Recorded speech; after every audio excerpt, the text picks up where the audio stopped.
জয় রাধেশ্যাম, হরে কৃষ্ণ। সবাইকে প্রণাম জানিয়ে আজকে আমি উত্থান একাদশী বা প্রবোধিনী একাদশীর মাহাত্ম্য পাঠ করছি। সবাই শ্রবণ করুন।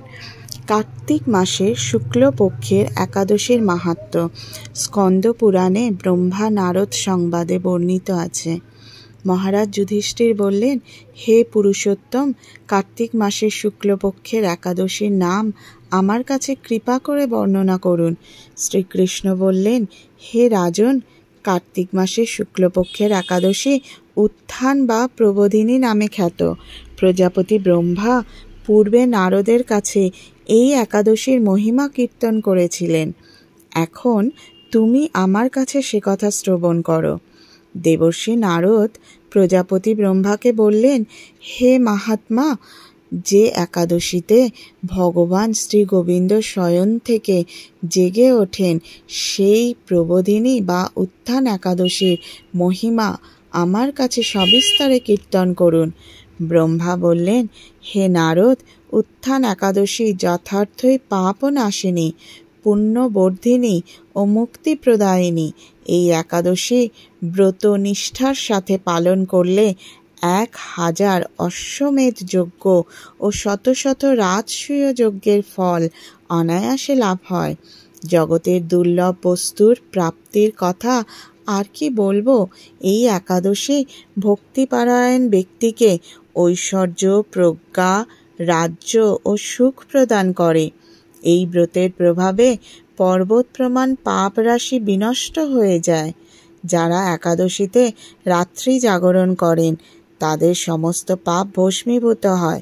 শ্রেষ্ঠ মুনিগণ তপস্যার দ্বারা যে ফল করেন, সেই এই ব্রতের উপবাসে তা পাওয়া যায়। যথাযথভাবে এই ব্রত পালন করলে আশাতীত ফল লাভ হয়, কিন্তু অবধিতে উপবাস করলে স্বল্পমাত্র ফল প্রাপ্তি হয়।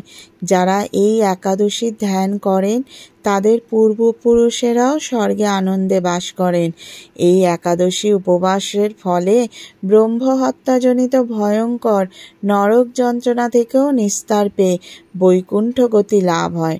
অশ্বমেধ যজ্ঞ দ্বারাও যা সহজে লাভ হয় না, তীর্থে স্বর্ণ প্রভৃতি দান করলে যে পুণ্য অর্জিত হয়, এই উপবাসের রাত্রি জাগরণে সেই সকল অনায়াসে লাভ হয়ে যায়। যিনি সঠিকভাবে উত্থান একাদশীর ব্রত অনুষ্ঠান করেন তার গৃহে ত্রিভুবনের সমস্ত তীর্থ এসে উপস্থিত হয়।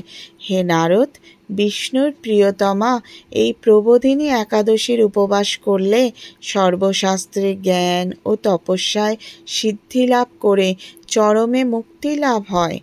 যিনি সমস্ত লৌকিক ধর্ম পরিত্যাগ করে ভক্তি ভরে এই ব্রত উপবাস করেন তাকে আর পুনর্জন্ম গ্রহণ করতে হয় না। এমনকি মন ও বাক্য দ্বারা অর্জিত পাপ রাশিও শ্রী গোবিন্দের চরণে বিনষ্ট হয়ে যায়।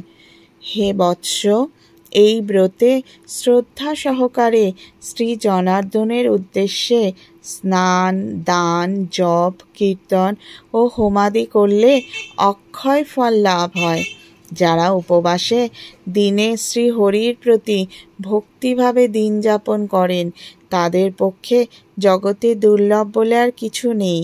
চন্দ্র ও সূর্য গ্রহণে স্নান করলে যে পুণ্য হয়, এই উপবাসে রাত্রি জাগরণে তার সহস্র গুণ স্বীকৃতি লাভ হয়। তীর্থে স্নান, দান, জপ, হোম, ধ্যান আদির ফলে যে পুণ্য সঞ্চিত হয়, উত্থান একাদশী না করলে যে সেই সমস্ত নিষ্ফল হয়ে যায়। হে নারদ, শ্রী হরিবাসরে শ্রী জনার্দনের পূজা বিশেষ ভক্তি সহকারে করবে, তা না হলে শত জন্মার্জিত পুণ্য বিফল হয়।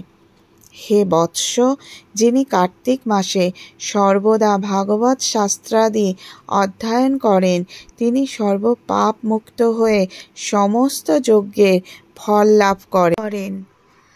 ভগবান হরিভক্তিমূলক শাস্ত্র পাঠে অত্যন্ত সন্তুষ্ট হন, কিন্তু দান জপ যজ্ঞাদি দ্বারা তেমন প্রীত হন না। এই মাসে শ্রী বিষ্ণুর নাম গুণ রূপ লীলাদি শ্রবণ কীর্তন অথবা শ্রীমদ্ ভাগবত আদি শাস্ত্রগ্রন্থ পাঠের ফলে শত শত গোদানের ফল অচিরেই প্রাপ্ত হওয়া যায়।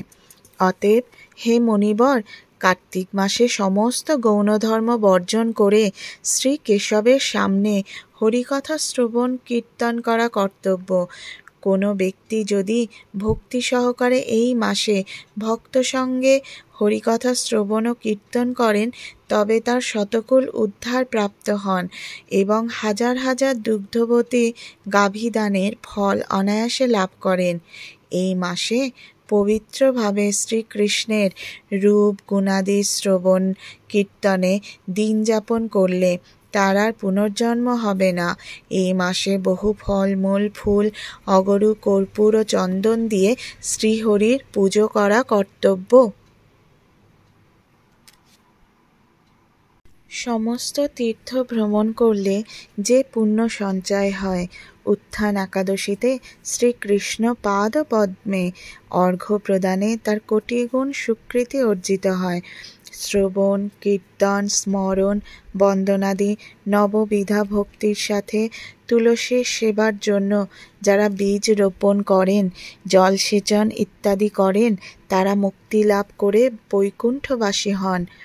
হে নারদ, সহস্র সুগন্ধি পুষ্পে দেবতার অর্চনে বা সহস্র সহস্র যজ্ঞ ও দানে যে ফল লাভ হয়, এই মাসে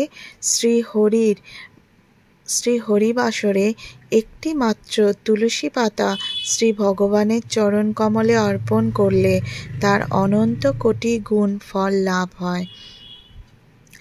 শ্রীকৃষ্ণ চরণ ধ্যান করে হরি হরি বলো। আজকে উত্থান একাদশী বা প্রবোধিনী একাদশী এখানেই সম্পূর্ণ হলো। সবাই মন দিয়ে শ্রবণ করবেন এবং যত পারবেন ভগবানের নাম কীর্তন করবেন।